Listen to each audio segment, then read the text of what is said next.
Bonjour à toutes et tous. Pourquoi est-ce que je mendie son amour? Je m'appelle Jean-Marc Moret-Vichard, je suis thérapeute, formateur et conférencier et spécialiste des relations manipulatoires et notamment de l'accompagnement des victimes de pervers narcissiques. Et pour ma chaîne YouTube, sur le thème le pervers narcissique et l'amour, j'aimerais traiter cette question: pourquoi est-ce que je mendie son amour?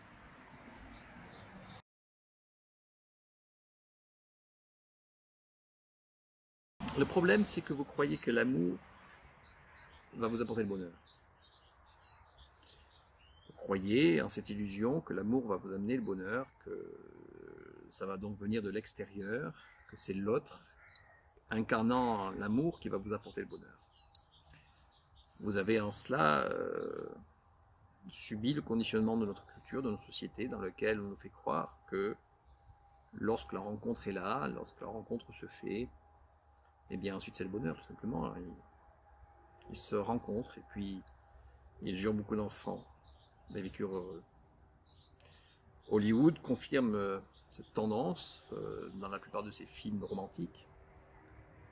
Et vous êtes donc conditionné à cette illusion-là.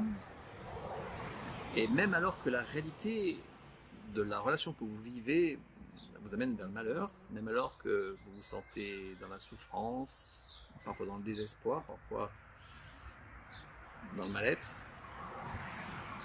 vous continuez à croire que c'est en cherchant l'amour, c'est en privilégiant l'amour que vous allez trouver le malheur, même si l'équation à laquelle vous faites face dans la réalité vous dit pour l'instant l'amour c'est plutôt le malheur. Mais l'amour n'apporte jamais le bonheur. L'autre, la relation amoureuse, n'apporte jamais le bonheur, ne nous apportera jamais le bonheur. L'autre serait-il parfait?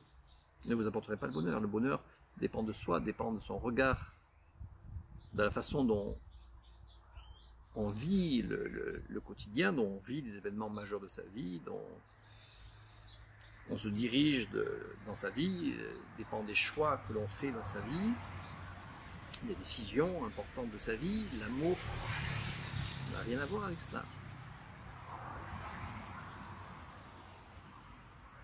L'amour, on le partage avec l'autre. Mais l'amour n'est pas là juste pour nous apporter le bonheur.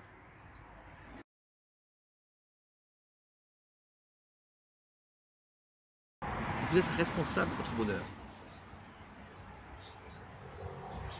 Vous êtes seul responsable de votre bonheur. C'est à vous de changer votre regard sur votre vie, de changer votre regard sur votre situation.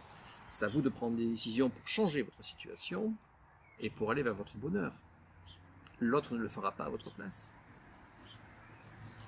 Et vous, ce que vous faites, c'est que vous mendiez des petites miettes d'amour. Quelques petits mots d'amour de temps à autre, quelques petites illusions de temps à autre. Vivre avec un pervers narcissique, c'est vivre de miettes d'amour. Et de toutes petites miettes. Il faut vraiment apprendre à les déguster. Chacune, vraiment, de façon intense, parce que c'est compliqué.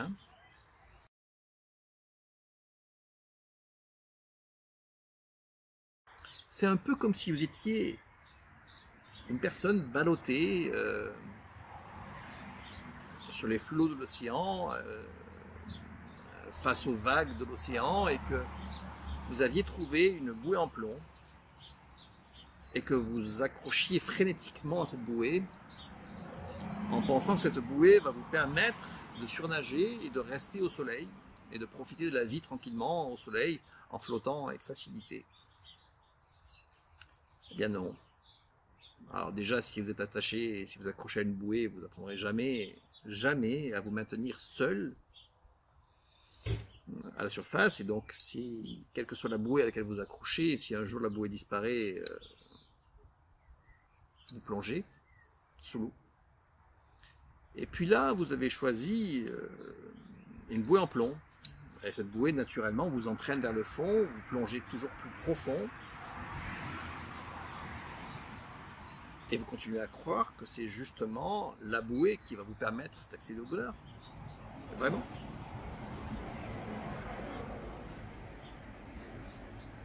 Décider d'aller vers son bonheur, c'est décidé d'apprendre à nager. Et donc la première chose à faire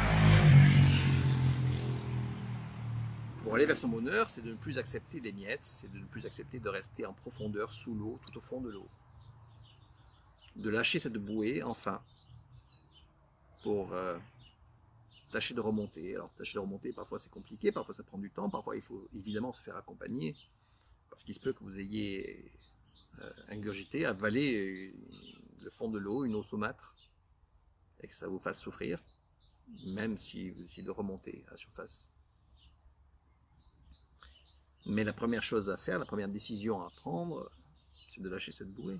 C'est de ne plus accepter jamais de rester au fond de l'eau.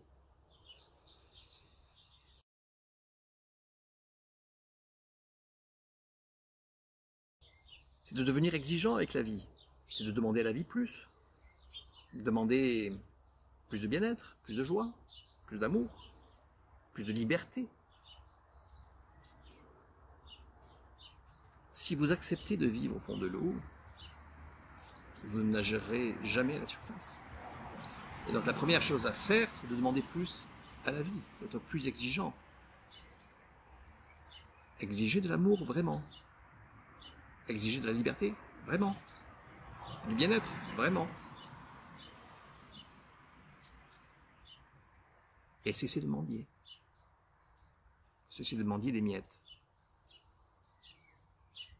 Cesser de croire que ce sont les miettes le bonheur. Voilà, j'espère que cette vidéo vous aura aidé, qu'elle aura changé votre regard sur votre situation, sur la situation de proches. Et si elle vous a vraiment plu, ben écoutez, je vous propose de la liker pour la faire découvrir à d'autres. Et puis si vous voulez voir d'autres vidéos de ma part sur ce thème-là, il suffit de vous abonner à ma chaîne, tout simplement. Voilà, en tout cas, à bientôt, bon courage, au revoir.